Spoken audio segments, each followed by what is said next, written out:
start. It's a good start by Coleman. The American's flying in lane number 5. It's the American leading the Jamaican at the Justin Gatlin with a time of 9.92 seconds is the world champion here in London.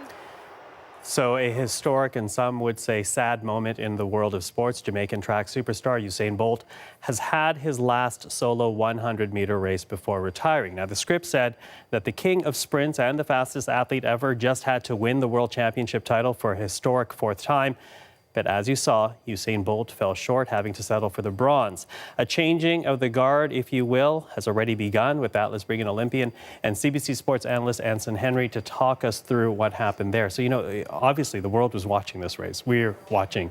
It was in London, UK, a Jamaican superstar, but here we are in Canada watching. Did Usain Bolt buckle under the pressure of it all? It's tough to say. I know he's handled the pressure so well in the past. But things are different when you don't necessarily know what kind of shape you're in, or if you're not, the athlete that you were. And I think that, as you mature as an athlete, you understand the magnitude of what you're doing, and the moment becomes that much heavier. And that may have a lot to do with why he's retiring, because he's feeling some stuff when he's running now. Inside of him, where it's kind of like, this is kind of uncomfortable. And it may have gotten to him today, just because he knows he's not that guy anymore. But do you think he was haunted by his semifinal where he came second and did not win that? I do think that got him thinking, because like I said, I wouldn't have thought much of it if I didn't see his face after his semifinal. There was some concern there, some legitimate concern. And he was standing around watching the replays longer than everyone else, and I was kind of like, he's looking a lot deeper into this than usual. So he might have realized, it may not be there, and it might have gotten to him. He's never been in that position before where he's kind of questioning himself, so it might have got to him in the final. Well, we've been seeing some live shots. In fact, let's put it up on the screen for our audience at home. This is coming to us from the CBC Road to the Olympics. This is Usain Bolt, a live shot right now.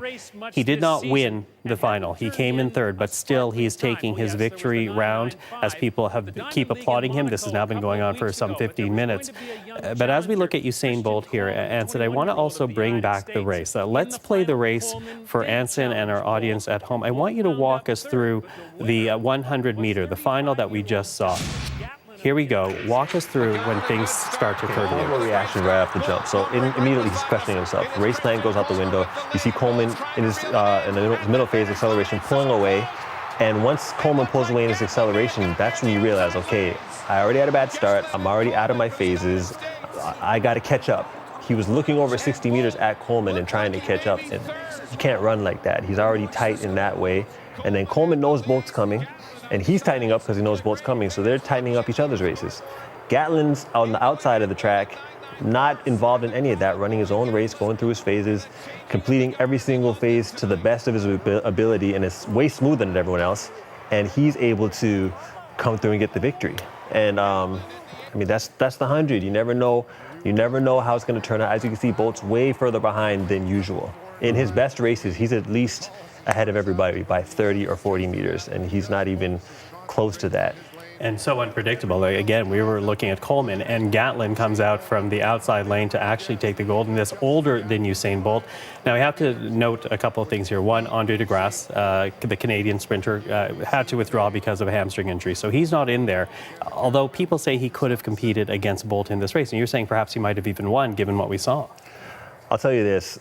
If Andre's watching this race right now, as much as it's bothering him already that he wasn't able to run, it's bothering him more now, because he knows that he could have ran faster than that. 9.92 to win the World Championships obviously shows that, the field this year wasn't necessarily what it usually is in other years, and it was the perfect opening for him to be the fastest man in the world, clearly. And I don't even feel like he would have just won by a little bit. I really feel like he would have won by a decent amount. And it sucks that you would have that. I almost feel like he wished it was faster, and I almost feel like he wished that Bolt still won, because now these guys beat him when he wanted to beat him. So it's going to be tough for him to see this and see the results.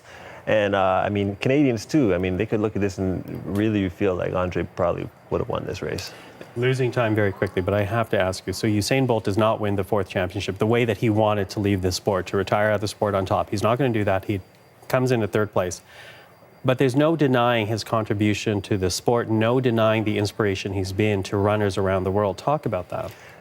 You know what? You said just a second ago he was taking the victory lap. He could have taken 5 victory laps because what he's done for the sport is immeasurable, and what he has left and will leave is going to be around forever. And this loss does not take away from the legacy that Usain Bolt has left behind. I mean, he's a legend that needs to be respected for all that he's done for the sport. And perhaps a changing the guard will include Andre de Grasse. We'll have to keep watching. Anson, thank you for that. No problem. And that's Olympian and CBC Sports analyst Anson Henry.